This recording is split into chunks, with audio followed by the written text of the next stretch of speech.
வணக்கம் அன்பு நண்பர்களே, இன்றைய ஆயுதெழுத்து நிகழ்ச்சியில் மீண்டும் உங்களை சந்திப்பதில் மிகுந்த மகிழ்ச்சி. அனல் பறக்கும் பிரச்சாரம் துவங்கிவிட்டது. அனைத்து கட்சி தலைவரும் தங்களுடைய பிரச்சாரத்தை அனல் பறக்கக்கூடிய பேச்சுக்களை துவக்கிவிட்டார்கள். இதுபோன்ற பிரச்சாரத்துக்கும் அனல் பறக்கும் பேச்சுக்கும் புகழ்பெற்ற பாரதிய ஜனதாவுடைய பிரதமர் வேட்பாளர் நரேந்திர மோடி பீகார் மாநிலத்தில் நேற்று பேசும்போது, விவசாயத்துக்கு எதுவுமே செய்யாத இந்த மத்திய அரசு மாட்டிறைச்சி ஏற்றுமதியை ஊக்குவித்துக் கொண்டிருக்கிறது. இந்துக்கள் புனிதமாக வணங்கக்கூடிய மாடுகளை கொன்று அவற்றை ஏற்றுமதி செய்வது, அந்த கரியை ஏற்றுமதி செய்வதுதான் இவர்களுடைய ஆட்சியினுடைய அக்கறை. இதை நாம் ஏற்றுக்கொள்ள முடியுமா என்று கேள்வி எழுப்பியிருக்கிறார். மேம்போக்காக பார்க்கும்போது விவசாயத்துக்கு ஊக்குவிப்பு கொடுக்கப்படவில்லை, மாட்டிறைச்சி ஊக்குவிக்கப்படுகிறது என்று பார்த்தாலும் கூட இதற்கு பின்னால் ஒரு மதச்சாயம், ஒரு மத முகம் இருக்குமோ என்ற ஒரு சந்தேகம் எழுகிறது. அடிப்படையில் மதச்சார்பற்ற கட்சி, மதச்சார்பற்ற அரசு, மதவாத கட்சி என்ற விமர்சனங்கள் அடிக்கடி பிரயோகப்படுத்தக்கூடிய இந்த அரசியல். இதுல உண்மையிலேயே மதச்சார்பற்ற கட்சி எது? காங்கிரஸா, பாஜகவா? பிரதமர் போட்டிக்கும் ஆட்சி அமைக்கும் போட்டியில் இருக்கக்கூடிய பிரதானமான இரு கட்சியில் உண்மையிலேயே மதச்சார்பற்ற கட்சி எது? இரண்டு கட்சிகளை பற்றி பேச இருக்கிறோம் இன்றைய ஆயுதெழுத்து நிகழ்ச்சியில். விவாதத்திற்கு செல்வதற்கு முன்னால் இது பற்றிய தொகுப்பை இப்போது பார்க்கலாம்.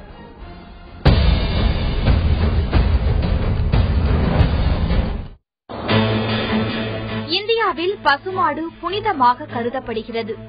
அப்படிப்பட்ட பசுமாட்டை கொல்லுவதற்கும் அதை வெளிநாடுகளுக்கு இறைச்சியாக அனுப்புவதற்கும் மானியம் கொடுத்து ஊக்குவிக்கிறது காங்கிரஸ் அரசு. விவசாயிகளுக்கோ மாடுகளை பேணி வளர்ப்பவர்களுக்கோ மானியம் தருவதில்லை காங்கிரஸ் அரசு என நரேந்திர மோடி பேசியுள்ளார். பீகாரில் மாடு வளர்க்கும் யாதவ மக்களிடையே மோடி இதை பேசினாலும் அவருடைய இந்துத்துவ முகத்தை அம்பலப்படுத்தியதாக விமர்சிக்கப்படுகிறது. இந்தியாவில் சுமார் 24 மாநிலங்கள் மற்றும் யூனியன் பிரதேசங்களில் மாட்டிறைச்சி கூடங்களுக்கு தடை விதிக்கப்பட்டுள்ளது. எருமை மாட்டு இறைச்சி சாப்பிடுவது குறித்து பிரச்சினைகள் எழுவதில்லை. அதே சமயம் சென்னை, மும்பை போன்ற பெருநகரங்களில் முறையான அனுமதி பெற்றும் பெறாமலும் பல்லாயிரக்கணக்கான மாட்டிறைச்சி கூடங்கள் இயங்குகின்றன. ஏறத்தாழ 4000 மில்லியன் மெட்ரிக் டன் அளவுக்கு மாட்டிறைச்சி இந்தியாவில் தயாராகிறது. இதில் 60% உள்நாட்டு பயன்பாட்டிற்கும் 40% வெளிநாடுகள் ஏற்றுமதிக்குமாக உள்ளது. பெரும்பாலும் எருமை மாடுகள் மிக வயதான மாடுகளே இறைச்சிக்காக கொல்லப்படுகின்றன. பால் தரும் பசுக்களை கொல்ல சட்டம் அனுமதிப்பதில்லை. மாட்டிறைச்சியை உண்பது குறித்த விவாதம் இந்தியாவில் பன்னெடுங்கால பழமையான கருத்தாக்கம். ஆனால் வட இந்திய அளவுக்கு இது தென்னிந்தியாவில் விவாத பொருள் அல்ல. இது ஒருபுறம் இருக்க, மத்திய அமைச்சர் ஏ.கே. அந்தோணி ஒரு அறிக்கையில் பாஜகவின் நாடாளுமன்ற வேட்பாளர்கள் தேர்விலும் தேர்தல் வியூகங்களிலும் RSS இயக்கம் மறைமுகமாக செயல்பட்டு வருகிறது என கூறியுள்ளார். ஏ.கே. அந்தோணி சொல்வது அடிப்படை இல்லாதது. பாஜக ஒரு மாபெரும் அரசியல் கட்சி, மக்களை பிரதிபலிக்கும் கட்சி. RSS இந்துக்களை பிரதிநிதித்துவப்படுத்தும் அமைப்பு. இரண்டுமே பரஸ்பர மரியாதையும் நட்பும் கொண்டவை, அவ்வளவே என்பது பாஜகவினர் வாதம். RSSஇன் கருத்தாக்கத்தை தான் மோடி பிரதிபலிக்கிறார். மனிதன் மாட்டிறைச்சி சாப்பிடுவதும், மாடுகள் தாவரத்தை சாப்பிடுவதும், மனிதன் மண்ணுக்கு உரமாவதும் ஒரு இயற்கை சுழற்சி. இந்தியாவின் ஏற்றுமதியில் மாட்டிறைச்சி முதலிடம் பெற்றுள்ளது. பொதுவாக ஏற்றுமதி பொருட்கள் பலவற்றுக்கும் மானியம் வழங்கப்படுவது போலதான் இதற்கும் வழங்கப்படுகிறது.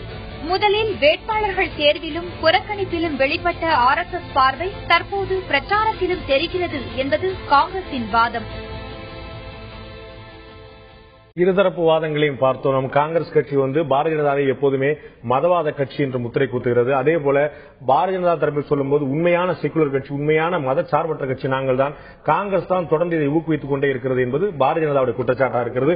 இதை பற்றி தான் நாம் இன்றைய ஆயுதெழுத்து நிகழ்ச்சியில் விவாதிக்க இருக்கிறோம். மதச்சார்பற்ற கட்சி எது? காங்கிரஸா, பாஜகவா, அல்லது இரண்டுமே இல்லையா? இந்த நிகழ்ச்சியில் இந்த விவாதத்தில் நம்முடைய கலந்து கொள்வதற்காக காங்கிரசுடைய எம்எல்ஏ செய்தி தொடர்பாளர் திருமதி விஜயதானி அவர்கள் நம்முடைய இணைந்திருக்கிறார். அதேபோல மூத்த பத்திரிகையாளர் திரு முராரி அவர்கள் நம்முடைய இணைந்திருக்கிறார். கோவையிலிருந்து பாஜகவுடைய மாநில பொருளாளர் திரு எஸ்.ஆர். சேகர் அவர்கள் நம்முடைய இணைந்திருக்கிறார். உங்கள் மூன்று பேரும் இந்த நிகழ்ச்சிக்கு வருவதற்கு நண்பர்களே, நான் முதல்ல முராரிட்டு இருந்து ஆரம்பிக்க வைக்கிறேன். இதுல மதச்சார்பின்மை, மதவாதம், இது மாதிரி நிறைய வார்த்தைகள் அடிக்கடி இந்த எலெக்ஷன்ல பேசிட்டே இருந்தாலும் கூட, மதவாதம்னாலே உடனடியா எல்லாருடைய விரல் நீளக்கூடிய ஒரு கட்சி பாஜகவா இருக்கு. ஏன் அந்த கட்சிக்கு இப்படி ஒரு முத்திரை வந்தது? அந்த கட்சி அப்படி முத்திரை குத்த தகுதியான நிலையில செயல்பட்டு இருக்கா? முன்னாடி ஒரு இது மதவாத கட்சி காங்கிரஸா பிஜேபியான்னு கேக்குறீங்க. இந்த சந்தேகம் ஏன் கலைஞர்னால வந்திருக்கா? திடீர்னு காங்கிரஸோட இதுவே மதவாதம் இல்லாத கட்சி, கம்யூனல் இல்லாத கட்சிங்கிறது எல்லாருக்கும் தெரிஞ்ச விஷயம். சாஃப்ட் யுத்தத்துவங்கிறது அது வேற சமாச்சாரம்.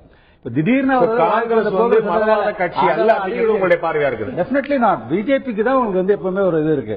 அது அஜெண்டா இருக்கு. ஹிந்து நான் சொல்றது எல்லாரும் சொல்றது இல்ல, நீங்க என்ன சொல்றீங்க? நான் சொல்றேன் இட் இஸ் கம்யூனல் பார்ட்டி. இந்த சென்ஸ் கொஞ்சம் ஹிந்துஸ்க்கு ப்ராமினன்ஸ் கொடுக்கணும். அட் தி சேம் டைம் இவங்களுக்கு வந்து no appeasement of minorities. That is no appeasement of minority அப்படிங்கிறது மதவாத கட்சி ஆகுமா? அது மதவாத கட்சிங்கிறதுல இதுல ஒரு ப்ராப்ளம் வருது என்னன்னா, அவங்க ideologically you cannot quarrel with them. Appeasement of none, equality for all, that you cannot quarrel with. But என்ன பிராக்டிஸ் ஈக்குவல் டு ஆல் அப்படிங்கிறது கேட்கறதுக்கு நல்லா இல்ல? கேட்கறதுக்கு நல்லா இருக்கு. ஆனா இன் பிராக்டிஸ் என்ன ஆகுதுன்னா it translates into cut level hatred for the minorities. அதை டிரான்ஸ்லேட் பண்றது வந்து நாமளா அந்த கட்சியா? நான் பாத்திருக்கேன், நேரவே பாத்திருக்கேன். அவங்க அந்த கட்சி சொல்றது ஒன்னாவும் செய்யறது ஒன்னாவும் பாத்திருக்கேன். அந்த கட்சி சொல்றது ஒன்னாவும் செய்யறது இன்னொன்னாவும் இருக்கு. அவங்களோட இன்டராக்ட் பண்ணிருக்கேன், பாம்பேல பாத்திருக்கேன். இதுல நக்லி ஃபேஸ் ஆஃப் கம்யூனிசம் எப்படி இருக்குங்கிறது எனக்கு தெரியும். அதுதான் பிரச்சனை. இல்லைன்னா இவங்க சொல்றதுல இவங்க வந்து என்ன பண்றாங்க, இவங்க வந்து காங்கிரஸ் வந்து ஓட் பேங்க் பாலிடிக்ஸ் பண்றாங்க, முஸ்லிம்ஸுக்கு ஒண்ணுமே பண்ணல. அது வந்து விவாதக்குரிய ஒரு விஷயம் தான் அது. அதே சமயத்துல இவங்க என்ன பண்றாங்கன்னா ஹிந்துஸ் தான் மெஜாரிட்டி, ஹிந்துஸ் சொல்றபடிதான் இவங்க இருக்கணும் அப்படிங்கிற மாதிரி இவங்களோட வாதம். அது ஏற்கக்கூடியது அல்ல. ஏன்னா இண்டிபெண்டன்ஸ்க்கு அப்புறம் இங்க இருக்கிற முஸ்லிம்ஸ் வந்து எவ்ரி நவ் நீ வந்து பேட்ரியாட்டிசம் சொன்னா அது சரியில்லை. அப்படி யாரும் சொல்றாங்களா? அப்படிதான் ஒரு சும்மா கிரிக்கெட் மேட்ச் வந்ததுல ஒரு வயலன்ஸ் வந்திருக்கு, பாகிஸ்தான் சேர் பண்ணா சொல்லிட்டு இப்ப நடக்கல. இப்ப ஸ்ரீநகர்ல ஒருத்தர் இந்த டெஸ்ட் வந்து கிரிக்கெட்ல நடக்கிற கலவரத்துக்கும் பிஜேபிக்கும் இங்க இது எல்லா இதுலயும் அவங்களும் நம்ம பேசுறது பிஜேபி பற்றியும் காங்கிரஸ் பற்றியும். அதுல நம்ம ஏன் இப்ப லேட்டஸ்டா உண்மையா வாங்க கடைசியா இந்த இதுல வந்து ஷான்பூர்ல ஒருத்தர் சொல்லியிருக்காரு, கண்டு கண்டமா வெட்டி போடுன்னு சொல்லியிருக்காரு. எந்த கட்சிக்காரர் அவரு? யார் அவரு? காங்கிரஸ் கட்சிக்காரர். அது வேற. அந்த முஸ்லிம் எனக்கு புரியல நீங்க சொல்றது. காங்கிரஸ் கட்சிக்காரர் ஒருத்தர் வந்து நரேந்திர மோடியை வந்து குஜராத் மாதிரி இங்க யூபி ஆக்க விரும்பினாருன்னு அவர் நான் கண்டனமா வெட்டி போடுன்னு சொல்லி சொல்றாரு. அவர் சொல்றவர் வந்து காங்கிரஸ் கட்சியோட வேட்பாளர் இருக்கிறார். அந்த அளவுக்கு அவருக்கு வந்து ஹேட்ரட் வந்திருக்குன்னா அவர் அந்த அளவுக்கு வந்து ஹிந்துஸ் அந்த குஜராத் ரைட்ஸ்ல அவர் வந்து he fail to protect the Muslims to that extend. அது என்ன இருக்குன்னா ஹிந்து கன்சல்டேஷன் வந்திருக்கு. உங்களுக்கு புரியறது கஷ்டம். அங்க எப்ப வந்து மைனாரிட்டிஸ் எல்லாம் அங்க வந்து பாதிக்கப்படுறாங்களோ, அவங்க வந்து வயலன்ஸ் அவங்க வராங்களோ, உடனே ஹிந்து கன்சல்டேஷன் வந்துடுறது. அதுதான் அதனாலதான் எங்க பாரு அவங்க தூண்டி வந்துட்டே இருப்பாங்க. எங்க முசாபர் நகர்ல இருந்து பாருவோம், பாம்பேல நான் பாத்திருக்கேன், கோயம்புத்தூர்ல பாத்திருக்கேன். சின்ன இது ஊதி விட்டுட்டு பிரிச்சு பண்ணாங்கன்னு வச்சுக்கோ, ஹிந்துஸ் முஸ்லீம்குள்ள டிவைட் வந்ததுன்னா ஆட்டோமேட்டிக்கலி முசாபர் நகர் யூபியில வந்து அந்த ஊருக்கு கூடிய சமாஜ்வாடி கட்சி தலைவர் சொன்னதா அந்த ஊர் எஸ்பியே வந்து பேசுற டேப் நம்ம கேட்டிருக்கிறோம். நீங்க பிஜேபி சொல்றீங்க, இது பிஜேபி இல்ல டிவைட். அது அவங்களுக்கு டிக்கெட் கொடுத்திருக்காங்க. என்ன சொல்றீங்க? அது தூண்டிதான் சொன்ன. இந்த யாருக்கு அரெஸ்ட் பண்ணிருக்காங்க அவங்க டிக்கெட் கொடுத்திருக்காங்க. வெரி எல்லாத்தையும் ஒரு பேட்டர்ன் இருக்கு. நீங்க பாத்தீங்கன்னா அடியில வந்து பிஜேபி இது பண்ணிருப்பாங்க, இன்ஸ்டிகேட் பண்ணிட்டு. ஏன்னா அது polarisation politics, divide and rule ஒரு பக்கமா கொண்டு போய் சேர்க்கக்கூடிய விஷயம். காங்கிரஸ் கட்சிக்கு வந்து இவ்வளவு ஒரு அருமையான ஒரு சான்றிதழ் நண்பர் கொடுத்திருக்காரு. சாஃப்ட் இந்துத்துவா முதல்ல அயோத்தியா ஆரம்பிச்சது ராஜீவ்காந்தி தான் சொல்லி அந்த ஓபன் பண்ணி பண்ணதெல்லாம் இருக்கு. அது அந்த ஹிஸ்டரிக்கு எல்லாம் போக வேண்டாம். மட்டும் போயிடலாம். சாஃப்ட் இந்துத்துவா, அது ஹார்ட் இந்துத்துவா. யாருமே இன்னைக்கு உங்களுடைய கட்சியுடைய தலைவர் இமாம் புகாரியை போய் பார்த்து வந்திருக்கிறார். இமாம் புகாரி ஒரு மத தலைவர். அவரை போய் சந்திக்கிறதுக்கும் அசோக் சிங்கால் பின்னாடியும் சங்கராச்சாரியார் பின்னாடியும் பிஜேபி காரங்க போறதுக்கும் என்ன வித்தியாசம்? அவர்கள் அந்த இயக்கங்கள் பின்னாடி அந்த மத தலைவர் பின்னாடி போறது வந்து மதவாதம்னா, இன்னொரு மத தலைவர் போறது பின்னாடி எந்த வாதம் இல்ல? காங்கிரஸ் கட்சியை பொறுத்தவரை எல்லா மத தலைவர்களையும் தான் பார்த்துட்டு இருக்கோம். நாங்க வந்து சங்கராச்சாரியாரை பார்க்காம இருந்தது இல்ல, எத்தனையோ முறை பார்த்திருக்கோம். அன்னை இந்திரா காந்தி அவர்கள் சங்கராச்சாரியாரை சந்தித்திருக்கிறார். பெரியவரை வந்து பார்த்திருக்காங்க அந்த காலத்திலேயே. எலெக்ஷன் டைம் இல்ல, எலெக்ஷன் டைம், எலெக்ஷன் இல்லாத டைம், எல்லா டைம்லயும் பார்த்திருக்கோம். நீங்க அன்னை இந்திரா காந்தி அவர்கள் பெரியவரை வந்து பார்த்த காலம் உண்டு. அதன் பின்னர் பலரும் சில விஷயங்களை பெரியவர் கூறியது அப்படின்னு சொல்லி கை சின்னத்துக்கு ஒரு கதையும் உண்டு, நீங்க கேள்விப்பட்டிருப்பீங்க. அப்படியெல்லாம் பார்க்க போனா சங்கராச்சாரியார் பெரியவரையும் பார்த்திருக்கோம். உங்களுக்கு எளிவா தெரிஞ்ச விஷயம், சாதாரண நேரத்தில் சொல்லப்படுற விஷயமோ, பொது மேடையில் சொல்லப்படுற விஷயமோ, ஆயுதழுத்த நிகழ்ச்சியில் சொல்லப்படுற விஷயமோ, தேர்தல் நேரத்தில் சொல்லப்படுற ஒவ்வொருக்கும் இடம் பொருள் இருக்கு. இல்ல இந்த நேரத்துல இமாம் புகாரி டில்லியில ஜுமா மஸ்ஜிதோட மிகப்பெரிய தலைவர், முஸ்லிம்களால் மிகப்பெரிய போற்றப்படக்கூடிய தலைவர் போய் பாக்குறதுக்கு என்ன, அவர் மத தலைவர் அப்படிங்கறத தவிர வேற என்ன விதத்துல அவர் சிக்னிபிகன்டா இருக்கிறார்? போய் பாக்குறதுக்கு என்ன காரணம் இருக்கு? இல்ல இப்ப நீங்க சாதாரண எங்க தொகுதியில நான் விளவங்கோடு தொகுதிக்கு நிக்கும் போது நான் என் தொகுதியில் என் மாவட்டத்தில் இருக்கக்கூடிய எங்களுடைய சிஎஸ்ஐ பிஷப் அவர்களையும் எங்களுடைய ஆர்சி ரோமன் கத்தோலிக்க பிஷப் அவர்களையும், எங்களுடைய இஸ்லாமிய மத குரு தலைவர் அவர்களையும், ஹிந்து மத ஐயத் பிரஜாபதி அவர்களையும் எல்லாரையும் நான் போய் பார்த்தேன். அப்பனா மத தலைவர்களை இப்ப நான் ஒரு தேர்தலுக்காக போகும்போது நான் தாங்க ஐயா வேட்பாளர், நான் எல்லாருக்கும் இணக்கமான ஒரு வாழ்க்கையை இந்த இடத்துல உருவாக்கி தருவேன் அப்படின்னு சொல்லி நம்ம பெரியவர்களை எல்லாம் சந்தித்து ஒரு ஆசி பெறுவதனால அது தப்பு கிடையாது. மத தலைவர்களை சந்தித்து விட்டு மதவாதம் பற்றி பேசுவதில் என்ன லாஜிக்? நீங்கள் வாக்காளர்களை சந்தியுங்கள், வீடு வீடா மசூதியிலையும் கோயிலையும் என்ன அரசியல் வர இல்ல அதுவும் நடந்துட்டு இருக்கு. அப்படி பார்க்க போனா பாரதிய ஜனதா கட்சியை சார்ந்த எல்லோரும் மத தலைவர்களை சந்தித்துக் கொண்டுதான் இருக்கிறார்கள். அவங்களும் நீங்க குற்றம் சொல்றீங்க, அதுதான் நியாயம் இல்ல. இதை செய்யக்கூடிய பாரதிய ஜனதா மதவாத கட்சியானால் அதையே செய்யக்கூடிய காங்கிரஸ் என்ன கட்சி? இல்ல இல்ல அவங்க மத தலைவர்களை பார்ப்பதை ஒரு நாளும் நாங்கள் மதவாதம் என்று கூறியதில்லை. நீங்க அதை பார்க்கணும். நாங்கள் மதவாதம் என்று எதை கூறுகிறோம் என்பதை நீங்கள் தெளிவாக பார்க்க வேண்டும். மத தலைவர்களை சந்திப்பதனாலேயே மதவாதிகள் என்று கூற முடியாது. எல்லா மதங்களுக்கும் அந்த தலைவர்கள் நன்மை செய்வதற்காக இருக்கிறார்கள். அவர்களை நாம் பார்ப்பதனால் ஏதோ தவறு நடந்து போல நன்மை கிடைத்துவது அது ரெண்டுமே கிடையாது. ஒருவருடைய ஆசையை பெறுவதனால், ஒரு பெரியவர்களுடைய ஆசை பெறுவதனால் தப்பு கிடையாது. எந்த தலைவர் வேணா யார வேணா பார்க்கலாம், அது மதவாதம் அல்ல. ஆனால் நிச்சயமாக மத கலவரங்களுக்கு அடிப்படையான விஷயங்களை செய்கிறோம் இல்லையா, அதுதான் மதவாதம். இன்றைக்கு ஒரு இந்துக்களை தாக்கிய இடத்தில் இஸ்லாமியர்கள் மாறி அடிக்கிறது, இஸ்லாமியர்களை தாக்கிய இடத்தில் இந்துக்கள் மாறி, இந்த மாதிரி மத கலவரங்களுக்கு அடிப்படை காரணமாக விளங்கி கொண்டிருக்கக்கூடிய அமைப்புகள், கட்சிகள், இவர்களை தான் மத சார்புடைய தன்மையுடையவர்கள் என்று கூறப்படுகிறது. ஆகையால் இதுல நமக்கு நிறைய வித்தியாசம் இருக்கு. தலைவர்களை எவ்வளவு வேணா பார்க்கலாம், தப்பு கிடையாது, மத சார்பே கிடையாது. கேட்க விரும்புறேன், இது அவ்வளவு சென்சிட்டிவான விஷயம் அப்படிங்கிறது தெரிஞ்சு மாட்டிறைச்சி அப்படிங்கிறது சிலரால் சாப்பிடப்படக்கூடியது, சிலரால் விரும்பப்படக்கூடியது, சிலரால் விரும்பப்படாதது, ஏற்றுமதி செய்யக்கூடிய வழக்கமா நடக்கக்கூடிய விஷயம். ஆனால் இதை ஒரு அரசியலாக்கி விவசாயத்துக்கு எதுவும் செய்யாத மத்திய அரசு மாட்டிறைச்சி ஏற்றுமதிக்கு ஊக்குவிக்கப்படுகிறது, மானியம் கொடுக்கிறது, எல்லா வசதியும் செய்து கொடுக்கிறது என்று யாதவர்களும் இஸ்லாமியர்களும் அதிகமா இருக்கக்கூடிய பீகார்ல போயிட்டு இது மாதிரி ஒரு பிரச்சாரத்தை கொண்டு வருது. எந்த விதமான நோக்கம் கொண்டது? இது முழுக்க முழுக்க விவசாயிகள் மீது அக்கறை கொண்டதா அல்லது மதத்தை பிளவுபடுத்தி ஒரு ஓட்டு வாங்குறதுக்கான வாய்ப்பு இருக்கான்னு பார்க்கக்கூடியதா? அதாவது இந்திய அரசமைப்பு சட்டத்தினுடைய டைரக்டிவ் பிரின்சிபிள்ஸ் ஆஃப் ஸ்டேட் பாலிசியினுடைய 47வது பிரிவினுடைய பிரகாரம் இந்தியாவினுடைய வேளாண்மைக்கு மிக முக்கியமான விஷயம் கால்நடைகள். அந்த கால்நடைகள் பாதுகாக்கப்பட வேண்டும் என்று அண்ணல் அம்பேத்கர் அவர்கள், ராஜாஜி அவர்கள், மிகப்பெரிய தலைவர்கள் எல்லாம் உருவாக்கிய அரசமைப்பு சட்டம் சொல்கிறது. அந்த அரசமைப்பு சட்டத்தில் இந்திய அரசியல் சாசனத்தின்படி பசுவதை தடை செய்யப்பட்டிருக்கிறது. அது அனைவருக்கும் தெரிந்த விஷயம். ஆனால் ஒவ்வொரு மாநிலத்திலும் ஒவ்வொரு எக்ஸம்ஷன் கொடுத்து எந்த மாதிரியான பசுக்களை எடுக்கலாம், காளை மாடு எடுக்கலாமா, எருமை மாடு எடுக்கலாமா, கன்றுக்குட்டி எடுக்கலாமா, எத்தனை வயது இருக்குன்னு ஒவ்வொரு பாகுபாடு இருக்கு.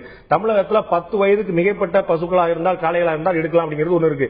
அது ஒரு பாடு. பசுவதை அரசியல் சாசனம் தடை செய்யப்பட்டிருந்தாலும் நடைமுறையில் அது இல்லை என்பது உங்களுக்கும் தெரியும், எனக்கும் தெரியும், அனைவருக்கும் தெரியும்.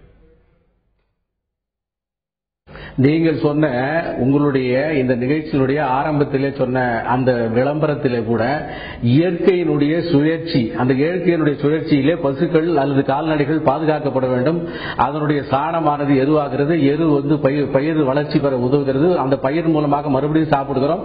அது மறுசுழற்சி முறையிலே வந்து கொண்டிருக்கிறது. ஆகவே அவை பாதுகாக்கப்பட வேண்டும் என்கிற அர்த்தத்திலே நரேந்திர மோடி அவர்கள் சொல்லியிருக்கிறார்கள். இரண்டாவதாக, இந்திய நாட்டிலிருந்து வெளிநாட்டுக்கு ஏற்றுமதி செய்யக்கூடிய இந்த கால்நடைகளுடைய இறைச்சிகள் வெளிநாட்டிலே அந்த மாடுகளுக்கு, அந்த இறைச்சிகளுக்கு எவ்வளவு தூரத்துக்கு வியாதிகள் பீடிக்கப்பட்டு அதன் மூலமாக எவ்வளவு வியாதிகள் வந்து அதனால் எவ்வளவு மனிதர்கள் இறந்து போகிறார்கள் என்பதை எல்லாம் நாம் பார்த்துக் கொண்டிருக்கிறோம்.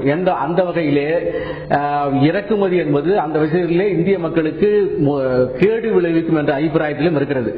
இதற்கு பின்னாலே நண்பர் முராரி அவர்கள் நிறைய விஷயங்களை முன்னுக்கு பின் முரணாக அவருடைய வாதத்திலே சொன்னார். கோயம்புத்தூர்ல நான் பார்த்தேன், பம்பாயில பார்த்தேன், காங்கிரஸை அவர்கள் மதவாதம் என்று அதையும் சொன்னார், அவர் வெட்டி போட்டார் என்று அதையும் சொன்னார். அதே சமயத்தில் பாரதிய ஜனதா கட்சி ஏதோ ஒரு இடையிலே மதவாதம் இருக்கிறதாக சொன்னார்கள். நான் ஒரே ஒரு விஷயத்தை இந்த விவாதத்தினுடைய ஆரம்பத்திலே சகோதரி விஜயதாரணி அவர்களும் முராரி அவர்களும் கேட்க விரும்புகிறேன். மதவாதம் என்றால் என்ன? மதவாதம் என்பதற்கு விளக்கம் இவர்கள் கொடுத்து விட்டால் யார் மதவாதி என்பது நிச்சயமாக தெரிந்துவிடும். பாரதிய ஜனதா கட்சி justice to all, appeasement to நன்.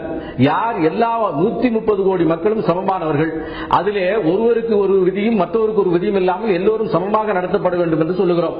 அது தவறா? அது எந்த வகையிலே மதவாதமாகும்? இவர்கள் இமாம் புகாரியை பார்த்து விட்டால் அது பெரியவர்களை பார்ப்பது.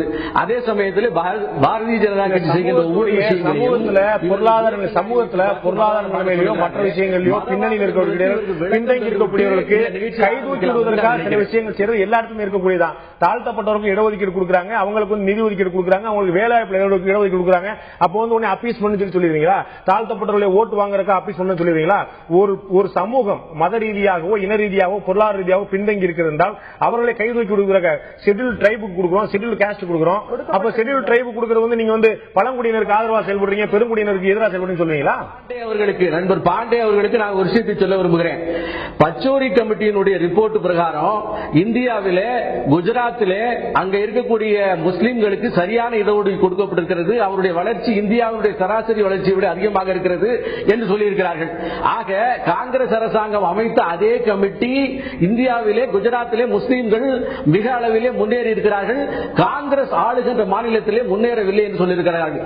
நாம் என்ன சொல்லுகிறோம்? இந்து மதம் என்பதே எல்லாவற்றையும் முதலிலே இவர்கள் இந்து என்ற ஆகவே அந்த வகையில எல்லா வகையிலுமே எல்லா மக்களும் முன்னேற வேண்டும் என்பதில் எந்த விதமான பாகுபாடும் கிடையாது, மறுப்பும் கிடையாது, அதில் எந்த விதமான மாறுபாடும் கிடையாது. அந்த வகையில பாரதிய ஜனதா கட்சி எல்லோரையும் சமமாக நடத்த வேண்டும் என்ற சூழலிலே இவர்கள் முஸ்லிம்களையும் மைனாரிட்டிகளையும் ஓட்டு வங்கிகளாக நடத்துகிறார்கள் என்பதை தான் நாம் குற்றம் சாட்டுகிறோமே தவிர மதவாதம் என்பது காங்கிரஸ் அப்படிங்கிற உங்களுடைய குற்றச்சாட்டு. உங்களுடைய கட்சியுடைய பிரதமர் வேட்பாளர் பேசியிருக்கிறார் மாட்டிறைச்சி ஏற்றுமதியை ஊக்குவிக்கிறது என்று. ஆனால் ஒரு உண்மை, நடைமுறை உண்மை உங்களுடைய தகவலுக்காக சொல்ல விரும்புகிறேன். இந்தியாவில் அதிகமாக மாட்டிறைச்சி கொள்முதல் செய்யப்படக்கூடிய இடங்கள் மாநிலங்கள்ல பாத்தீங்கன்னா உத்தரப்பிரதேசத்துக்கு அடுத்ததாக இருக்கக்கூடியது பாஜகவுடைய கூட்டணி ஆட்சி நடந்து கொண்டிருந்த பீகார், பாஜக ஆட்சி நடந்து கொண்டிருக்கக்கூடிய ராஜஸ்தான், மத்திய பிரதேசம், கூட்டணி ஆட்சி இருந்த பஞ்சாப் ஆகிய மாநிலங்கள் தான் யூபிக்கு அடுத்ததாக மாட்டிறைச்சி கொள்முதல்ல அதிகமான பங்கு வகிக்கிறது. இதற்கான காரணம் என்ன? அந்த பாஜக ஆளும் மாநிலங்கள் அல்லது பாஜக ஆண்ட மாநிலங்கள் அல்லது பாஜக கூட்டணி ஆளக்கூடிய மாநிலங்கள் இந்த மாட்டிறைச்சி ஏற்றுமதியை ஊக்குவிக்கின்றனவா? ஆயுதத்து நிகழ்ச்சி பார்த்துக் கொண்டிருக்கிறோம். நான் விஜயகாந்த் கேட்க விரும்புறேன். இங்க தமிழ்நாட்டில் ஏற்கனவே ஒரு மிகப்பெரிய பிரச்சனையை அந்த அவங்கள்ட்ட போயிட்டு வந்துடுறேன். நான் உங்கள்கிட்ட வரேன் நிச்சயமா. இவங்க ஒரு சிறுபான்மை மாணவர்களுக்கு பள்ளியில அவர்களுடைய ஊக்குவிக்கிறதுக்காக ஒரு நிதி கொடுக்குறாங்க. தமிழ்நாடு பிஜேபி என்ன சொல்லிட்டு இருந்துச்சு, அவங்களுடைய கட்சியுடைய தலைவர் பொன்ராஜன் மாநிலம் முழுக்க நிறைய பிரச்சாரங்கள்லாம் பண்ணாரு. என்ன சொன்னாங்க, நீங்க சிறுபான்மை மாணவர் கொடுக்குறீங்க, நாங்க வருத்தமே படல, சந்தோஷமா கொடுங்க, அதை எல்லா மாணவர்களும் கொடுங்க. ஏழை மாணவர்கள் படிக்க முடியாம இருக்கிறாங்களா, அவங்க எந்த ஜாதி என்ன மதம் பார்க்காதீங்க, அவங்களுக்கு 1000 ரூபாய் ஆண்டுக்கு கல்வி நிதி கொடுங்க, தாராளமா கொடுங்கன்றாங்க. அதுல ஒரு நியாயம் தானே பாக்குது. ஒரு பிரிவினருக்கு மட்டும் கொடுக்கும் போது அது மத ரீதியா பார்க்கப்படுகிறது. ஏழைகள் அனைவருக்கும் சொல்லும் போது மதம் ஜாதி இனம் எதுவுமே வரல. இல்ல, அது தவறா சொல்றாங்கன்னு நினைக்கிறேன். அந்த ஜூலை போராட்டம் ஒண்ணு நடத்துறாங்க, அதுல தவறு இருக்குது என்னால கிளியரா சொல்ல முடியும். ஏன்னா பிற்படுத்தப்பட்ட சமுதாயத்தினருக்கு இந்துக்கள் அதுல அதிகமா இருக்காங்க. எம்பிசில பிற்படுத்தப்பட்ட சமுதாயம் பிற்படுத்தப்பட்டவர்களுக்கானது இல்ல சிறுபான்மை மக்களுக்கு தரக்கூடியது கேஷா தரக்கூடியது அமௌண்ட் சிறுபான்மை மாணவர்களுக்கு. அதாவது கல்வி உதவித்தொகை சிறுபான்மை மக்களுக்கு, ஒடுக்கப்பட்ட சமுதாயம் என்று கருதப்படுகிற சிறுபான்மை மக்களுக்கு கொடுக்கப்படுகிறது. அதே போல பிற்படுத்தப்பட்ட சமுதாயத்தினருக்கு என்று இந்துக்கள் உள்ளடக்கிய அந்த சமுதாயத்தினருக்கும் கல்வி உதவித்தொகை தரப்படுகிறது. அது போக ஜெனரலாவே தமிழ்நாட்டை பொறுத்த வரைக்கும் பல்வேறு பள்ளிகளில் குழந்தைகளுக்கு ஜெனரலாவே இந்த கல்வி உதவித்தொகை இந்த தரப்பட்ட ஒரு மக்களுக்கு தர வேண்டும் என்று பொதுவாக நிறைய பேருக்கு கிடைக்குது. அந்த அளவில் பாத்தீங்கன்னா சிறுபான்மை மக்களுக்கு நீங்க அதிகமா தராங்கன்னு சொல்லி வரீங்க, இவ்வளவு கம்மியா வரும். சிறுபான்மை மாணவர்கள் நீங்க தனியா ஏன் கவனம் செலுத்துறீங்க? மாணவர்கள் ஏழைகள் அவ்வளவுதானே பார்த்தா போதும். அதுல ஏன் சிறுபான்மை மாணவர்கள்? நீங்க சிறுபான்மை மாணவர்கள் என்று எடுத்துக்கொண்டால் சிறுபான்மை கல்லூரிகள், சிறுபான்மை கல்வி நிறுவனங்கள் என்று தனியா அவங்களுக்கு லைசன்ஸே கொடுக்கப்படுது. நீங்க அதை பார்க்கணும் தொடங்குவதற்கு. ஏன் அதை கொடுக்கிறோம்? அடிப்படையா கல்வி. ஏன்னா சிறுபான்மை மக்களிடையே, குறிப்பாக இஸ்லாமியர்களிடையே, கிறிஸ்தவர்கள் ஓரளவுக்கு கல்வியில் கொஞ்சம் நம்ம தமிழ்நாட்டில எல்லாம் சிறந்தோங்கிறாங்க, இல்ல சந்தேகம் இல்ல. ஆனா இஸ்லாமியர்கள் மத்தியில் கல்வி என்பது குறிப்பாக பெண்களிடம் எல்லாம் ஊக்குவிக்கப்படுவதில்லை. அதனால அந்த சமுதாயத்தை தூக்கி பிடிக்க வேண்டிய கடமை என்பது ஒட்டுமொத்த இந்தியாவுக்கும் இருக்கிறது. ஆகையால் அவர்களுக்கு ஒரு ஊக்கத்தொகை கொடுத்து அவர்களுக்கென்று நிறுவனங்கள் கொண்டு வந்து அந்த இடஒதுக்கீடுகளை அவர்களுக்கு உருவாக்கி இதெல்லாம் பண்ணும்போதுதான் அவங்களை கொண்டு வர மாதிரி இருக்கு மேல. இல்லன்னா இன்னைக்கு பல்வேறு துறைகள்ல பாத்தீங்கன்னா அவங்களோட பங்களிப்பே இல்லாம இருக்கு. இஸ்லாமியர்கள் பங்களிப்பு நிறைய இல்ல, இன்க்ளூடிங் ஆர்மியில அங்க எங்கெல்லாம் போர்ஸ்புல்லா இப்பதான் நம்ம கொண்டு வரோம். அப்படி எல்லா துறைகளிலும் அவர்களுடைய அதை பத்தி விவாதம் இருந்தது. உங்களுக்கு தெரியும், கொஞ்ச நாளைக்கு முன்னாடி இடஒதுக்கீடுங்க பதிலா அதிகமான இஸ்லாமியர்கள் அதுலயும் வரணும்னு எங்களுடைய தலைவர் சொல்லியிருந்தாங்க. இஸ்லாமியருடைய பங்களிப்பு எல்லாவற்றும் இருக்கணும்னு சொல்லும்போது மத ரீதியான இடஒதுக்கீடு ஏன் கொடுக்கப்படுவதில்லை? நீதித்துறையில ஏன் இஸ்லாமியர்கள் கொண்டு வரதில்லை? ஏன் ராணுவத்தில் இஸ்லாமியர்கள் கொண்டு வர வேண்டியதானே? இல்ல, இஸ்லாமிய நீதிபதிகள் இல்லாம இல்ல, இடஒதுக்கீடு இஸ்லாமியர்கள் ராணுவத்தில் இல்லையா? இல்ல இல்ல, பொறுப்புல இஸ்லாமியர்கள் இருக்காங்க. அதாவது ஜெனரல்ல அவங்க வந்துடுறாங்க, அதுல படிச்சு வரவங்க கீழ்மன்றத்தில் அவங்களுக்கு ஒரு ஒதுக்கீடுன்னு தரும்போது இஸ்லாமியர்களை கல்வியில் ஊக்குவிக்க வேண்டும், பொருளாதாரத்தில் ஊக்குவிக்க வேண்டும், வேலை வாய்ப்பில் ஊக்குவிக்க வேண்டும். ஊக்குவிக்கல. அதாவது 60 வருஷம் 65 வருஷம் ஆட்சியில 57 வருஷம் நீங்க ஆண்டிருக்கீங்க. ஏன் ராணுவத்தில் ஊக்குவிக்கல? இல்ல, ராணுவத்தில் ஊக்குவிக்க வேண்டும் என்பது காங்கிரஸ் கட்சியின் எப்பொழுதும் உள்ள ஒரு அடிப்படையாக இருக்கு. இந்த தடவை எங்கள் தலைவர் திரு ராகுல் காந்தி அவர்கள் திட்டவட்டமாக இது குறித்து கூறியிருக்கிறார். அதிகமான இஸ்லாமியர்கள் ராணுவத்திலும் வர வேண்டும், எல்லா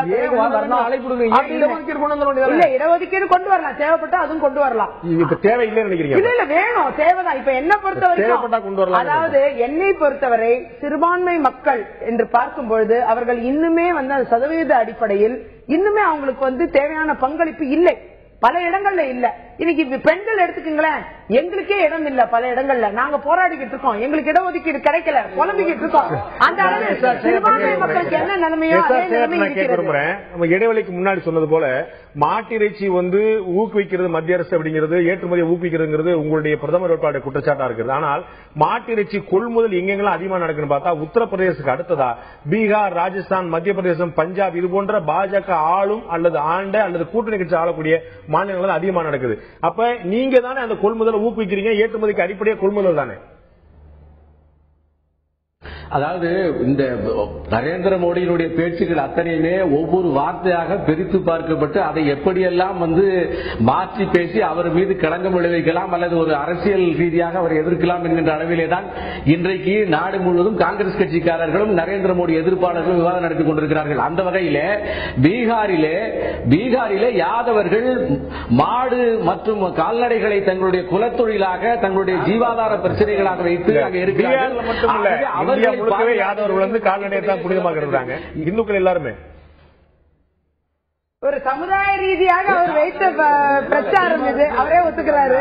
பீமாரு ஸ்டேட்னாலே அதாவது கால்நடைகளை புனிதமாக கருதுகிறார்கள். கால்நடைகள் வாழ்வாதாரம், கால்நடைகளை பாதுகாக்க வேண்டும், கால்நடைகளை பாதுகாப்பதற்காக அரசமைப்பு சட்டமே நமக்கு செய்ய வேண்டும் என்று கைட்லைன்ஸ் கொடுத்திருக்கிறது. இதையெல்லாம் மீறி அதன் மீது குறிப்பாக விவாதம் நடத்த வேண்டிய அவசியம் என்ன? அதாவது உங்களுடைய தலைவர் அவர் பேசியிருக்கான விவாதம் கிடையாது. பாதுகாக்க கூடாதுன்னு சொல்லல, எல்லாருமே பாதுகாக்கிறாங்க. ஒரு நிமிஷம் அவர் பேசி முடிச்சிருக்காரு. இயற்கை சுழற்சியில இது ஈகோவுக்கான ஒரு எதிரான ஒரு விஷயம். ஆகவே இதன் மீது நீங்கள் குறிப்பாக அவருடைய வாழ்வாதாரத்தை நாம் தடுக்க கூடாது என்ற அடிப்படையில் சொன்ன அந்த பிங்க் ரெவல்யூஷனை வேறு விதமாக பேசி அதற்கு அர்த்தம் காணுவது எந்த வகையிலே நியாயம்? இதிலே மதவாதம் எங்கே வந்தது? இதிலே மத சார்பின்மை என்பது வந்தது. ஒவ்வொரு விஷயத்திலும் மத சார்பற்ற தன்மையும் மதவாதத்தையும் எடுத்துக்கொண்டு போவது என்பது எந்த வகையில் அர்த்தம்? மதவாதம் மடிந்து 4 ஆண்டுகளுக்கு மேலே ஆகிவிட்டது. இப்போது வளர்ச்சி மற்றும் குட் கவர்னன்ஸ் தான் இந்த நாட்டினுடைய மூலாதாரமாக இருக்கிறது. அவைகளை தர முடியாது என்கின்ற காரணத்தினாலே காங்கிரஸ் திரும்ப திரும்ப இந்த வாதத்தை எடுத்துக் கொண்டிருக்கிறது என்றுதான் நான் கருதுகிறேன். சொல்றதை நான் ஒத்துக்கிறேன். இந்த ஸ்பீச்ல ஒரு கம்யூனல் ஏஜெண்டா கிடையாது. அவர் டார்கெட் பண்றது யாருன்னா யாதவாஸ். அவர் சொல்ற மாதிரி யாதவா கால்நடை தான் உங்களுக்கு இது. அவர் என்ன சொல்லலாம், துவாரகால இருந்து கேட்கிறார், கிருஷ்ணர் தான் உங்களுக்கு குலதெய்வம். அவர் சொல்றது என்ன, நீங்க இந்த டார்கெட் பண்றது லல்லு, முலாயம் 2 பேரும் யாதவ். இங்க ஃபாடர் ஸ்கேம் எல்லாமே அதை பத்தி எலெக்ஷன் இதை வச்சு அவர் பேசுறாரு. இவங்களுக்கு மீட் எக்ஸ்போர்ட்டுக்கு கொடுக்கிற இது கன்செஷன் உங்களுக்கு கொடுக்கறது இல்ல யாரு, இந்த யூபிஏ கவர்மெண்ட், இந்த காங்கிரஸ் சொல்றாரு. இதுதான் அவருடைய வாதம். இதுல கவு பெல்ட் அந்த இது சிசுவதை அதை பத்தி பசுவதை பத்தி அவர் ஒன்னும் சொல்லல. புனிதமா வழங்கக்கூடிய மட்டும் இல்ல, அது இருக்குது. இன்னொரு விஷயம் பாருங்க, அவர் பீகார்ல இன்னைக்கு முதல் முறையா பேசல. 2013 மார்ச் மாதம் பெங்களூர்ல நடந்த கூட்டத்தில் இதே பேசியிருக்காரு, மங்களூர்ல நடந்த கூட்டத்தில் இதே பேசியிருக்காரு. அவர் இது முதல் முறை அல்ல. ஒரு நிமிஷம் நான் சொல்லிடுறேன், முடிச்சிருங்க. இது சொன்னது என்னன்னா, இவங்க பிரசன்ஸுக்கு ஒண்ணு பண்ணலங்கிறார். நான் ரிசர்ச் பண்ணி பார்த்தேன். 2002 வந்து சீஃப் மினிஸ்டர் ஆன உடனே one of the first hikes he did was 250% hike in power tariff to agriculturists. Kisan Sabha பாரதியோட Kisan wing they protested in spite of that அவர் பண்ணிருக்காரு. சோ அவர் வந்து இங்க எது சொல்றது என்னது அரசியல் இது. அங்க குஜராத்ல அதே அவர் பண்ணல, ஆன்டி ஃபார்மர்ஸ் தான் அவர் பண்ணிருக்காரு. அதான் நீங்க விவசாயத்துக்கு என்ன பண்ணாங்கிறது கொண்டு வராரு அவரு. விவாத பொருள் அல்ல. இல்ல அவர் நீங்க அப்படி பார்க்கலாம். நான் அது பேர போல அவர் யாதவ் முலாயம் யாதவ் அந்த லல்லு யாதவ் பிளஸ் காங்கிரஸ் மூர்த்தி சேர்த்து ஒரே இதுல வச்சு டார்கெட் பண்றாரு. அதுதானே தவிர இங்க வந்து விஜயகாந்த் கேக்குறேன். இமாம் புகாரிய பார்த்துட்டு சோனியா வர்றாங்க. இதே இமாம் புகாரியுடைய தம்பி, சொந்த தம்பி யாஹியா புகாரி, இந்தியாவிலே மதவாத கட்சின்னு ஒன்னு இருக்குன்னா அது காங்கிரஸ் தான் சொல்றார். எந்த இமாம் புகாரி ஜும்மா மஸ்ஜிதுடைய தலைவரை போய் பார்த்து வந்தாங்களோ அந்த இமாம் தம்பி யாஹியா புகாரி சொல்றார் மதவாத கட்சினா காங்கிரஸ் தான். ஒரு இஸ்லாமிய மிகப்பெரிய கிளரிக்குடைய கூட பிறந்த தம்பி சொல்றார். பிஜேபி சொல்றதை விட்டுருங்க. இல்ல அவர் தம்பிக்கு அண்ணன் மேல என்ன கோவம்னு எனக்கு தெரியாது. அண்ணன் இமாம் புகாரி பத்தி அவர் சொன்னது காங்கிரஸ் கட்சியை பத்தி. அதாவது இமாம் புகாரிய காங்கிரஸ் கட்சி தலைவர் போய் பார்த்தது அவருக்கு ஏதோ கோபம் இருக்கிறது. ஏனென்றால் இமாம் புகாரியின் தம்பி ஏற்கனவே நரேந்திர மோடியை சந்தித்ததை நாம் மறக்க கூடாது. அதான் சொல்ல வரேன். அவர் வந்து சொன்னது இன்று அல்ல, இதற்கு முன்னால் தான். இன்னைக்கு நான் கேட்கிறேன், சந்தித்த பிறகு அவர் வந்து இமாம் புகாரியின் தம்பி இடம் ஒரு கேள்வி நான் கேட்கிறேன். இந்த பொது சிவில் சட்டத்தை குறித்து அவர் இப்பயும் சொல்லியிருக்காரு சேகர் அவர்கள். அதாவது எல்லா மதங்களுக்கும் பொதுவான சட்டம் கொண்டு வரணும்ன்றாங்க. பொது சிவில் சட்டம் என்பது கொண்டு வந்தால் இந்த நாட்டில் நிம்மதி என்பது கெட்டுவிடும் என்பது எங்களை போன்றவர்களின் கருத்து மட்டுமல்ல, ஒட்டுமொத்த இந்திய மக்களின் கருத்து. பொது சிவில் சட்டம் கொண்டு வர வேண்டும் என்பது பிஜேபி அஜெண்டால முக்கியமானது. சுப்ரீம் கோர்ட், நீங்க ஒரு வழக்கறிஞரும் கூட, சுப்ரீம் கோர்ட் ஏன் பொது சிவில் சட்டம் கொண்டு வரப்பட கேள்வி எழுப்பியிருக்கு உங்களுக்கு தெரியுமா? கேள்விதான் எழுப்பியிருக்காங்க, பதில் சொல்லல. சட்டத்தை வந்து ஏன் கொண்டு வரக்கூடாது என்ற கேள்வி எழுப்பியிருக்கிறார்கள். அதற்கு அவர்கள் ஆய்வு ஒன்று அறிக்கையை சப்மிட் பண்ண சொல்லி அவங்களே கொண்டு வரலான்னு முடிஞ்சா சொல்லட்டும். ஆனால் ஒரு விஷயம் பிஜேபி சொல்லும் போது அரசியல் ஆகிறது. இல்ல சொல்லும் போது கிடையாது. சுப்ரீம் கோர்ட் ஆய்வு செய்யணும் தான் சொன்ன மாதிரி நான் எடுத்துக்கிறேன். அந்த அளவில் பாத்தீங்கன்னா இல்ல ஒரு விஷயத்த சொல்றேன். இன்னைக்கு பொது சிவில் சட்டத்தை பற்றி இன்னைக்கு நீங்க பொதுவான சட்டத்தை கொண்டு வாங்கன்னா இது பர்சனல் லாஸ், அதாவது தனிநபர் வழிபாடும் மத இடங்களும் கிறிஸ்தவர்களுக்கான மத தலங்கள் இவைகள் எல்லாம் பறிபோய் பாகிஸ்தான்ல இன்னைக்கு பொது சட்டம் என்று வைத்திருக்கிறார்கள். பொது சட்டம் என்று வரும்போது இந்துக்களும் சீக்கியர்களும் அங்க வந்து இஸ்லாமிய சட்டத்தை தழுவி வாழ வேண்டிய கட்டாயத்துக்கு தள்ளப்பட்டிருக்கிறார்கள். அதைதான் நாம் பார்க்க வேண்டும். அது ஒரு இஸ்லாமிய நாடாக அறிவிக்கப்பட்டிருக்கிறது. அதுபோன்ற ஒரு பொது சிவில் சட்டத்தை இந்தியாவில் கொண்டு வந்தால் இந்த நாட்டில் நிம்மதியாக பொது அமைதியுடன் மக்கள் வாழ்வார்களா? சிறுபான்மை மக்கள் பாதிக்கப்படுவார்கள், கலவரமாக மாறி சிறுபான்மை மக்கள் நிம்மதியும் வலியுறுத்துகிறீர்கள். பொது சிவில் சட்டம் இந்தியாவில் அமலுக்கு வந்தால் இந்தியாவில் பாகிஸ்தான் போல் ஆகிவிடும் என்பது விஜயதானுடைய குற்றச்சாட்டு. பொது சிவில் சட்டம் இந்தியாவில் அமலுக்கு வந்தால் எல்லா மதங்களும் சமமாக படுத்தப்படும். இவர்களுடைய ஓட்டு வங்கி அரசியல் எடுபடாது, சமமாக முன்னேற்றம் ஏற்படும், அப்பீஸ்மெண்ட் நன் ஏற்படும். ஆகவே இவர்களுடைய அரசியல் வியாபாரம் எடுபடாது என்ற காரணத்தினாலே தொடர்ந்து இவர்கள் பொது சிவில் சட்டத்தை எதிர்த்து வருகிறார்கள். அதுதான் காங்கிரஸ் இன்டர்னல் அஜெண்டா. தனி மனிதனுடைய விருப்பங்களுக்கு எதிரான ஒரு விஷயங்களை இந்திய அரசியலமைப்பு சட்டம், நம்முடைய இந்திய அரசியலமைப்பு சட்டம் தந்திருக்கக்கூடிய உரிமைகளுக்கு எதிரானது. இந்த உரிமைகளை நாம் பறிபோக யாருமே it's right under the Indian Constitution. How can you forgo his right? Can any person in this country can allow to forgo his right? நிச்சயமாக தங்களுடைய உரிமைகளை பறிபோக ஒருவரும் சம்மதிக்க மாட்டார்கள்.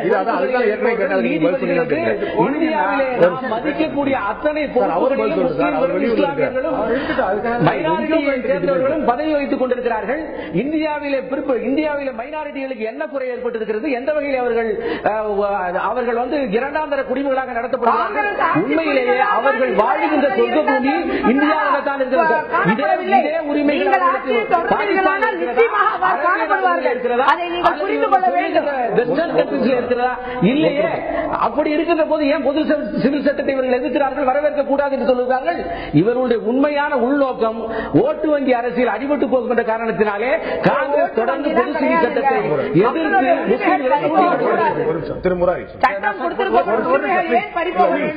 you are going away from the debate. நீங்க வந்து இது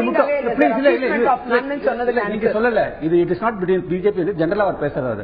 நீங்க வந்து ஆரம்பிச்சலே வந்ததுல இந்த இஷ்யூவே இந்துத்துவா பத்தி பிஜேபி பேசவே இல்லை. ஆரம்பத்துல இருந்து பாத்தீங்கன்னா மோடி ப்ரொஜெக்ட் பண்ணதே எதுக்காக டெவலப்மெண்ட் சொல்லிட்டு தான் வந்திருக்காங்க அவங்க. ஆனா அவர் RSS அஜெண்டா என்னன்னா மத்தவங்க மாதிரி இல்ல, இந்து அந்த ரைட்ஸ்க்கு அப்புறம் 2 தடவை 3 தடவை எலக்ட் ஆகி வந்திருக்காரு அவர். சோ இந்து கன்சால்டேஷன் இருக்கும்.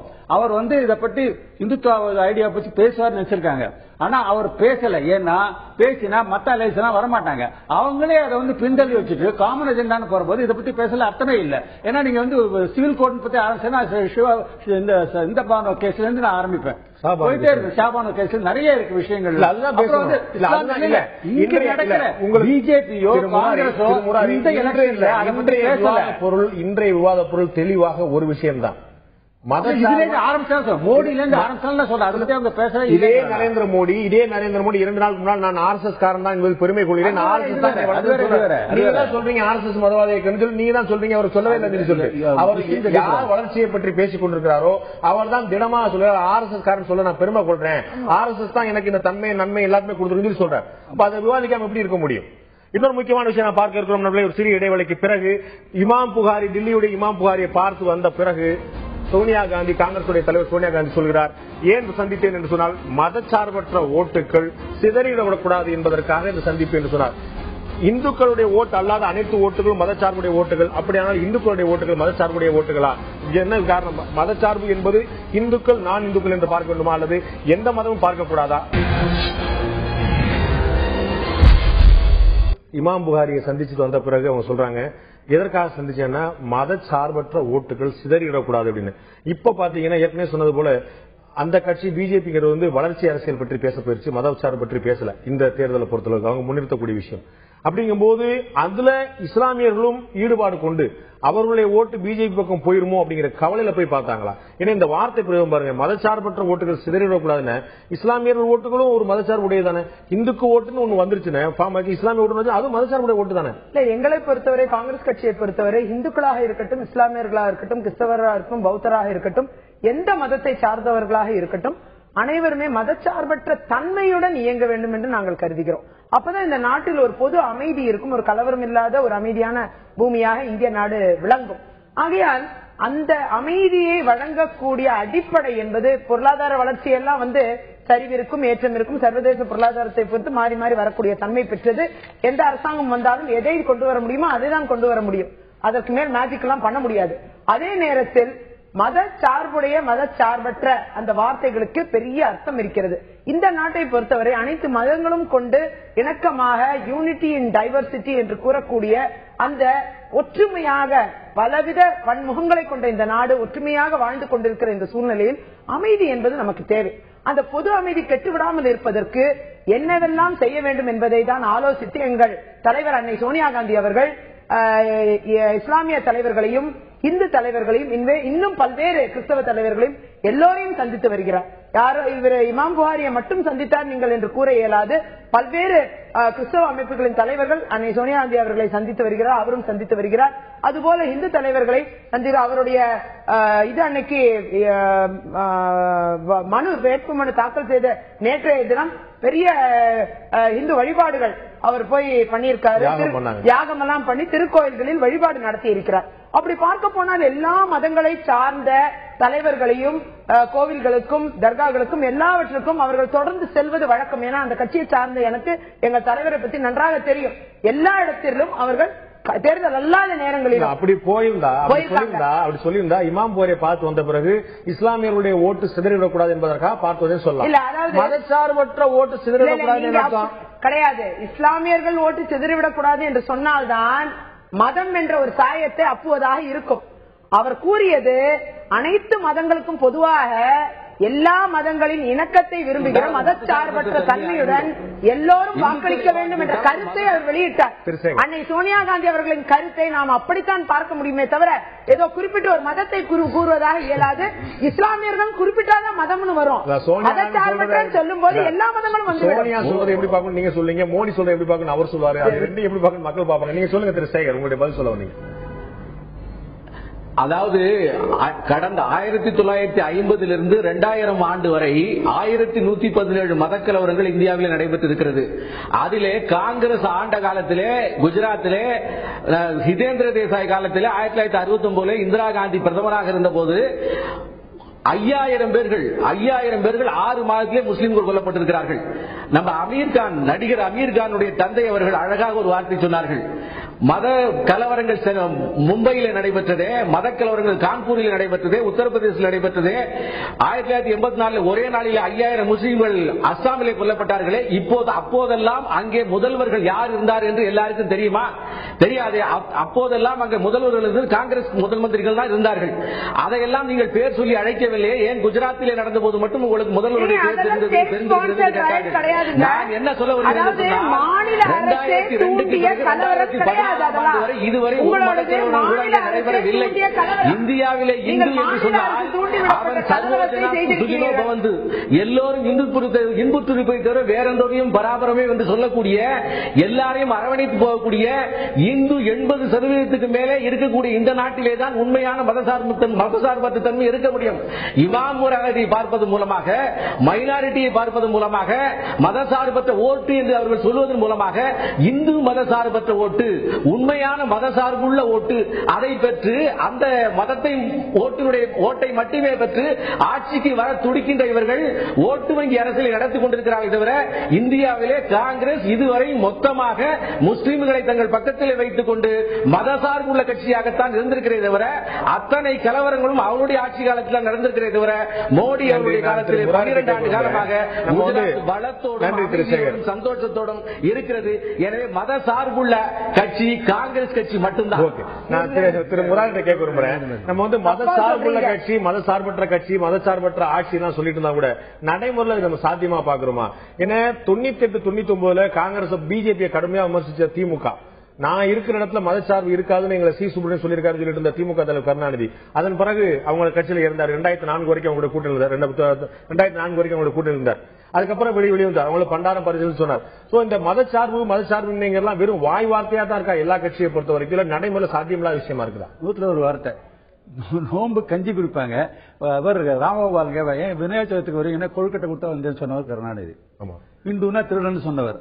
அதாவது ஊருக்கு கழிச்சவங்க பிள்ளையார் கோழிங்கிற மாதிரி ஹிந்துஸ் திட்டுறதுங்கிறது இங்க இருக்கிற திராவிடியன் பார்ட்டிக்கு ரொம்ப காமனா போச்சு. அப்படி வரும்போது அவங்க எல்லாம் பிஜேபிக்கு சப்போர்ட்டா தான் போவாங்க, ஸ்ட்ராங்கா தான் போவாங்க. நான் அந்த மாதிரி நான் சொல்லல. இங்க நீங்க பாக்குற போது செகுலரிசம் அப்படிங்கிறது வெறும் வாய் வார்த்தை. இங்க இருக்கிற கருணாநிதி மட்டும் சொல்லுங்க, ஜெயலலிதா என்ன பண்ணாங்க, 98 என்ன பண்ணாங்க, திருப்பி வந்துட்டு என்ன பண்ணாங்க, நான் பண்ணது பெரிய தப்பு, மெரினால மீட்டிங் போட்டு அப்பாலஜைஸ் பண்ணாங்க முஸ்லிம்ஸுக்கு. இப்ப என்ன பண்றாங்க, இன்டைரக்ட் அண்டர்ஸ்டாண்டிங் சொல்ல முடியுமா மோடியோட? நாளைக்கு வந்தா சப்போர்ட் பண்ண மாட்டேன்னு சொல்ல மாட்டாங்களா? கேட்டதுக்கு பதிலே வரல. அது மட்டும் இன்டைரக்ட் அண்டர்ஸ்டாண்டிங் இருக்கிறது எவிடென்ட். ஒண்ணு ஏடிஎம்கே போட்டாலும் சரி, பிஜேபி போட்டாலும் சரி, என்னோட இது அசஸ்மெண்ட்.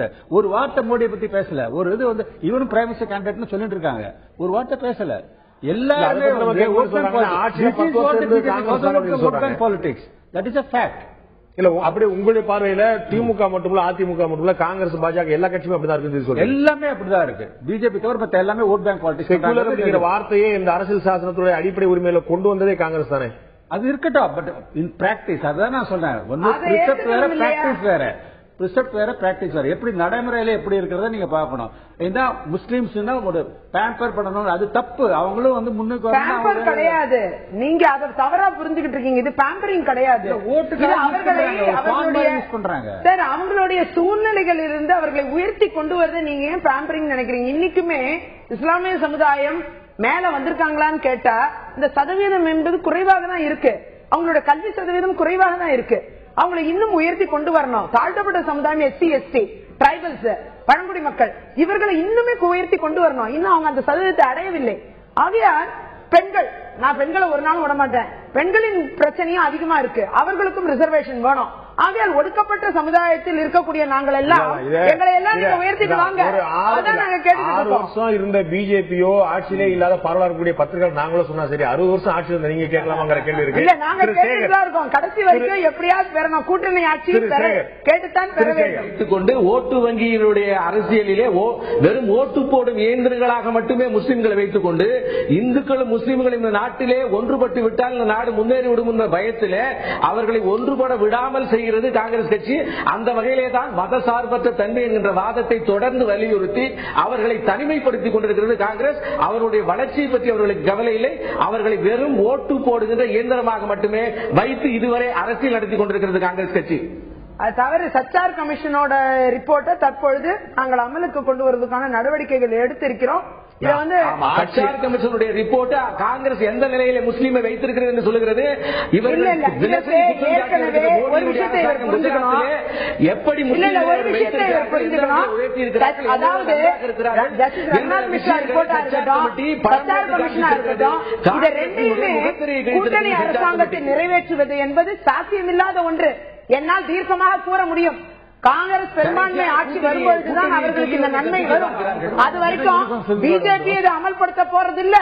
கூட்டணி அரசாங்கத்திலும் இல்ல இல்ல காங்கிரசுக்கு நீங்க ஒண்ணு புரிஞ்சுக்கணும். இன்னைக்கு நாங்க பல்வேறு சட்டங்களை இன்றைக்கு 8-10 ஆண்டு காலங்கள் ஆட்சியை கையில ஒப்படைத்த பிறகு கூட 100 நாட்களிலே 10 கோடி பேருக்கு வேலை கொடுப்பார்களாம். ஆக நடக்க முடியாததை எல்லாம் சொல்லி மறுபடியும் வாக்கு பெரும்பான்மை அரசு நீங்க கூட இல்ல என்டிஏ கவர்மெண்ட் ஆட்சி அமைச்ச போது நீங்க வந்து உங்களுடைய தேர்தல் வாக்குறுதியில ராமர் கோயில் இருந்தது, 370 இருந்தது, பொது சிவில் சட்டம் இருந்தது. ஆனால் கூட்டணி தர்மத்துக்காக நீங்க எல்லாம் விட்டு கொடுத்து சொன்னீங்க இல்லையா? பெரும்பான்மை இல்லங்க தான் காரணமா சொன்னீங்க. அதேதான் அவங்க சொல்றாங்க, எங்கள்கிட்ட பெரும்பான்மை தான் செஞ்சிருப்போன்றாங்க. நீங்க செஞ்சிருந்தா சரி, அவங்க செஞ்சா தவறா? அதாவது மிக முக்கியமான 370 மிக முக்கியமான ராமர் கோவில் மிக முக்கியமான விஷயங்களை எல்லாம் மட்டுமே செய்ய முடியும் என்பது உலகறிந்த உண்மை. ஆனால் பொருளாதார வளர்ச்சி, முஸ்லிம்களையும் இந்த நாட்டிலே இருக்கக்கூடிய 130 கோடி பேருடைய வளர்ச்சிக்கு பெரும்பான்மை தனி மெஜாரிட்டி அவசியம் அல்ல. ஒரு ஆட்சி ஆளுகின்ற போது அந்த ஆட்சியினுடைய அடிப்படை விஷயமே மக்கள் அனைவரையும் முன்னேற்ற வேண்டும் என்பதுதான். அதற்கு வக்கில்லாத காங்கிரஸ் அதை செய்ய முடியாத காங்கிரஸ்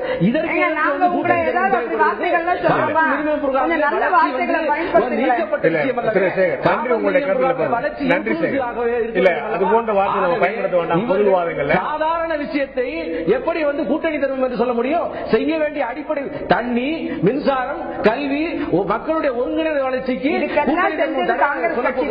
எல்லா கட்சியும் மக்கள் வளர வேண்டும் என்று தான் காங்கிரஸ் கட்சி சொல்லுகிறது மதச்சார்பற்ற கட்சி நாங்கள் தான் என்று. பாஜக சொல்கிறது மதச்சார்பற்ற கட்சி நாங்கள் தான்.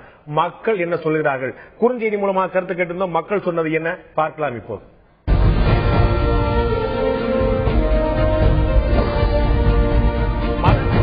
கட்சி எது என்று நாம் கேட்டிருந்த போது, மதச்சார்பற்ற கட்சி எது என்று நாம் கேட்டபோது காங்கிரஸ் கட்சி தான் மதச்சார்பற்ற கட்சி என்று, மதச்சார்புள்ள கட்சி, மதச்சார்புள்ள கட்சி காங்கிரஸ் கட்சி தான் என்று 45% மக்களும், மதச்சார்புள்ள கட்சி பாஜக தான் என்று 41% மக்களும், இரண்டு கட்சிகளுமே மதச்சார்புடைய கட்சிகள் அல்ல என்று 14% மக்கள் தெரிவித்திருக்கிறார்கள். காங்கிரஸ் கட்சிக்கு எதிராக 45%, பாஜகவுக்கு எதிராக 41%, இரண்டு கட்சிகளுமே மதச்சார்புடைய கட்சிகள் தான் என்று 14% மக்கள் தெரிவித்திருக்கிறார்கள். சுருக்கமாக திரு முராரி, இந்த மதச்சார்பு அப்படிங்கிற அந்த பிரச்சனை மத நல்லிணக்கமாக மாறுவதற்கு என்ன வழி? கட்சிகள் ஏதேனும் செய்யுமா அல்லது நம் மக்கள் இருக்கக்கூடிய பொது தெளிவே போதுமானதா? அவேர்னஸே போறோம், வேற ஒன்றும் தேவையே இல்லை. அவங்க இன்ஃபேக்ட் மைனாரிட்டிஸ் கிட்ட வந்து இது நம்மள வந்து பானா யூஸ் பண்றாங்க, வெறும் ஓட்டா யூஸ் பண்றாங்க ஒரு அவேர்னஸ் வந்தா போறோம். அவங்க வந்து பிஜேபி இருக்கட்டும், காங்கிரஸ் இருக்கட்டும், அதை பத்தி வேற யார் நமக்கு என்ன செய்யாங்கிறத பாத்துட்டு போறாங்க. இப்போ அந்த மாதிரி அவங்க இது பண்ணாங்கனாலே போறோம். இவங்க வந்து மத்த பார்ட்டிஸை பத்தி நீ கவலையே பட வேண்டாம். மைனாரிட்டிஸ் கிட்ட ஒரு அவேர்னஸ் வரணும். ஏன்னா அவங்க மெஜாரிட்டியோட இருக்கிற போது இந்த கம்யூனல் வர அவங்களுக்கு ஃபீலிங் ஆஃப் இன்செக்யூரிட்டி வந்துட்டு இருக்கு. அதை விட்டுட்டு தேர் ஆல்சோ பார்ட் ஆஃப் இந்தியான்னு ஒரு ஃபீலிங் வந்ததுன்னா அப்புறம் ஒண்ணு இந்த மாதிரி பிரச்சனையே வராது. எல்லோரும் ஓர் குலம், எல்லோரும் ஓர் நிறை, எல்லோரும் இந்நாட்டு மக்கள் அப்படிங்கிற எண்ணம் மக்களுக்கு வரணும். அப்படி ஒரு எண்ணத்தை ஏற்படுத்த வேண்டியது ஆட்சியில் அமரக்கூடிய, ஆட்சியில் அமர்ந்து ஆட்சியில் அமர வாய்ப்புள்ள கட்சிகளுடைய அடிப்படை கடமையாக பார்க்க வேண்டும். மக்களுக்கு இந்த விழிப்புணர்வு எப்போதும் இருக்கும். நல்லது செய்கிறார் என்று பார்க்கும் போதே என்ன ஏதாவது கட்சி ஒரு நல்லது செய்கிறது என்றால் அந்த கட்சி எதற்காக இந்த நல்லது செய்கிறது என்ற பார்வையும் விழிப்புணர்வும் கூட, இந்த ஏதோ உள்நோக்கம் இருக்கிறதா என்ற பார்வை விழிப்புணர்வும் கூட பொதுமக்களுக்கு எப்போதும் இருக்கிறது. அதுதான் அவருடைய ஒரு அடிப்படையான விஷயம். மக்கள் மதச்சார்புடைய கட்சி எது, மதச்சார்பற்ற கட்சி எது, அரசியல் கட்சிகள் மதச்சார்பின்மையோடு இருக்க முடியுமா என்ற தெளிவான பார்வையோடு தான் இருக்கிறார்கள். இப்போது மக்கள் அளித்த வாக்குகளிலே இரண்டு கட்சியிலுமே கிட்டத்தட்ட ஒரே தட்டில் தான் மக்கள் பார்க்கிறார்கள் தெளிவாக இருந்திருக்கிறது. இந்த நிகழ்ச்சியில் கலந்து கொண்டு கருத்து தெரிவித்த விஜயதாரணி அவர்கள், முராரி அவர்கள், எஸ்.ஆர். சேகர் அவர்கள் 3 பேருக்கும் நன்றி. பார்த்த உங்களுக்கும் நன்றி நண்பர்களே. மீண்டும் இன்னொரு நிகழ்ச்சியில் சந்திப்போம். அதுவரை நன்றி, வணக்கம்.